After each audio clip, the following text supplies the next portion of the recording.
ची युती झाल्याची अखेर अधिकृत घोषणा करण्यात आली। एकमेकांवर आरोप प्रत्यारोप करणाऱ्या दोन्ही पक्षाचा अखेर युतीवर कसं एकमत झालं, यावर कशा तडजोडी करण्यात आल्या, याबाबत जलसंपदा मंत्री गिरीश महाजन यांच्याशी बातचीत केली आमचे असिस्टंट एडिटर मनोज भोयर यांनी।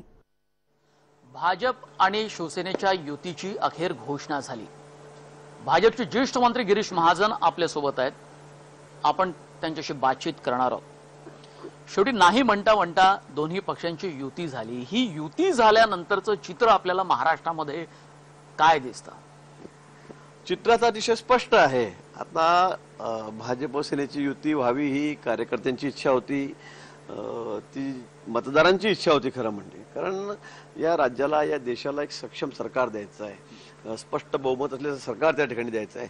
आणि आपण बघितलं असेल की केंद्रामध्ये आजही देशामध्ये लोकांचा विश्वास माननीय नरेंद्र मोदींच्यावर आहे। आणि आज जी प्राप्त परिस्थिती देशामध्ये आहे, जे चाललेलं आहे, ज्या काही सगळ्या घटना दुर्घटना घडत आहेत, आणि त्यावर सगळ्यांचं एकमत आहे की देशामध्ये एक मजबूत सरकार असलं पाहिजे आणि देशाला मजबूत पंतप्रधान असला पाहिजे। अन्यथा बाकी विषयांवर पक्षांवर मी बोलणार नाही, बाकी नेतृत्वावर, परंतु आज देशाला खऱ्या अर्थाने गरज जी आहे, मला वाटतं ती नरेंद्र मोदी साहेबांची। मुळात गिरीश असं आहे की आता दोन्ही पक्षामध्ये जी कटुता आली, जी कडवटपणा होता, जो कार्यकर्त्यामध्ये पण तो नेत्यांच्या विधानाचा जो कडवटपणा असतो, त्यातनं बोलणं ते आपोआप पसरतं। हा कडवटपणा दूर होईल असं वाटतं आपल्याला? लगेच निश्चित होईल। मला वाटतं की आपण म्हणता ते खरं आहे। आमचे दोन्ही वेगवेगळे पक्ष आहेत, आमची मतमतांतर आहेत, त्यांचं मत वेगळं असू शकतं, आमची मतं वेगळी असू शकतात। आणि होती ती मधल्या काळामध्ये आम्ही लोकसभा एकत्रित लढलो होतो, विधानसभा आम्ही वेगळ्या लढलो, परंतु निवडणुकीनंतर पुन्हा आम्ही एकत्र आलो आणि त्यानंतर काही विषयांवर मतमतांतरे होतीच। आपण बघितलं असेल त्यांचं सामना मुखपत्र आहे, त्यातूनही वेगळ्या पद्धतीने त्या ठिकाणी लिहिलं गेलं आणि त्यामुळे थोडीशी मन खराब आमची सगळ्यांची झालेली होती, त्यांची झालेली होती। शिवसेनेकडनं होत होती सामनामधनं, उद्धव ठाकरे युती सडली असं म्हणत होते, खूप वेगवेगळ्या प्रकारचे विधान सारखे शिवसेनेकडनं होती, पण भाजप शांत होती। निश्चित, कारण आमची भूमिका मोठ्या भावाची आपल्याला कल्पना आहे। शेवटी केंद्रामध्ये भाजपचं सरकार आहे, मोदीजी त्या ठिकाणी पंतप्रधान आहेत, आम्हाला राष्ट्रीयत्व हा आमचा मुख्य मुद्दा आहे आणि म्हणून या देशाला सक्षम सरकार द्यायचं आहे, या देशाला सर्वोच्च पातळी आम्हाला जगामध्ये त्या ठिकाणी न्यायचं आहे, महासत्ता आपल्याला बनायचं आहे। आणि म्हणून मला वाटतं की या ठिकाणी मोदीजींशिवाय पर्याय नाही, भाजपशिवाय पर्याय नाही आहे आणि म्हणून या ठिकाणी आम्ही शांततेने बघत होतो।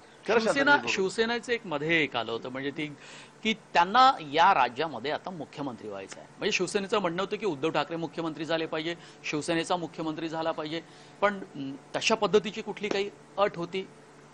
अशी कुठलीही अट नाही। आपण बघितलं असेल गेल्या वेळेला निवडणुका झाल्या त्यावेळेला 62 आमदार त्यांचे निवडून आलेत, आम्ही पूर्ण जागा लढवल्या, त्यांनी पूर्ण जागा लढवल्या। आमचे जवळपास 122-23 लोक म्हणजे दुप्पट आमदार आमचे त्या ठिकाणी निवडून आलेत।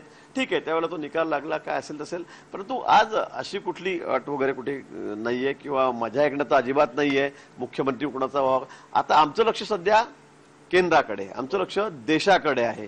सोशल मीडियामध्ये अशी बनवाबनवी म्हणून युतीच्या बद्दल बोललं जात, लोकांच्या मनामध्ये काही प्रश्न निश्चितपणे असतीलच की आतापर्यंत इतकी भांडणं दोन्ही पक्षामध्ये होती, पण त्याचं उत्तर जनतेच्या दरबारात गेल्यानंतर तुम्ही कसं द्या?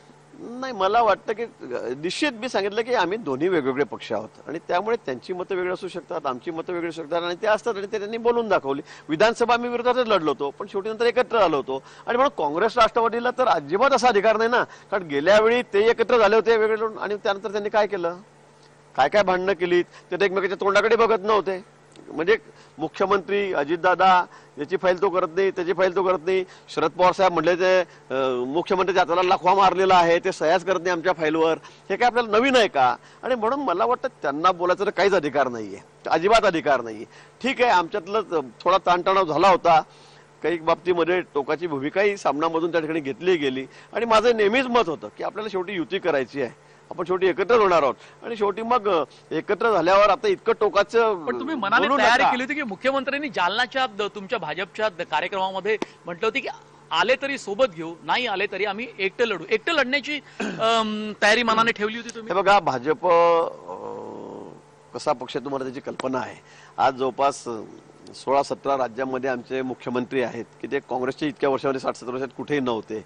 एवढ्या मोठ्या प्रमाणामध्ये आमचा देश आम्ही सगळा काबीज केलेला आहे.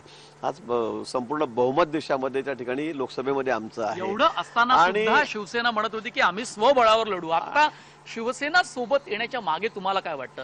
कुठे त्यांनाही असं वाटत होतं आतमधनं की आपण भाजप सोबत जायला पाहिजे? निश्चित मला वाटतं नुकसान दोघांचंही होतं, कारण शेवटी राष्ट्रीयत्व हे आम्ही स्वीकारलेलं आहे. आमचा मूळ मुद्दा जो आहे तो राष्ट्रीयत्वाचा त्या ठिकाणी आहे. आणि म्हणून मला वाटतं दोन्ही एकाच मताचे लोक असताना ते जर बाजूला झाले तर निश्चित त्यामध्ये मतांचं विभाजन झालं असतं. काँग्रेस राष्ट्रवादीला इतकी घाई झालेली आता 5 वर्ष ते इतके अस्वस्थ झालेले आहेत, कारण त्यांना सत्तेशिवाय खुर्चीशिवाय होत नाही. आणि त्यामुळे त्यांना आता असं किंवा सगळे एकत्र करू, काही करू, 2-4-5 कमी जास्त घेऊ, पण एकत्र होऊ आणि यांना हरवू, पुन्हा सत्तेवर येऊ. आणि म्हणून ते बिचारे त्यांची अवस्था केविलवाणी होती.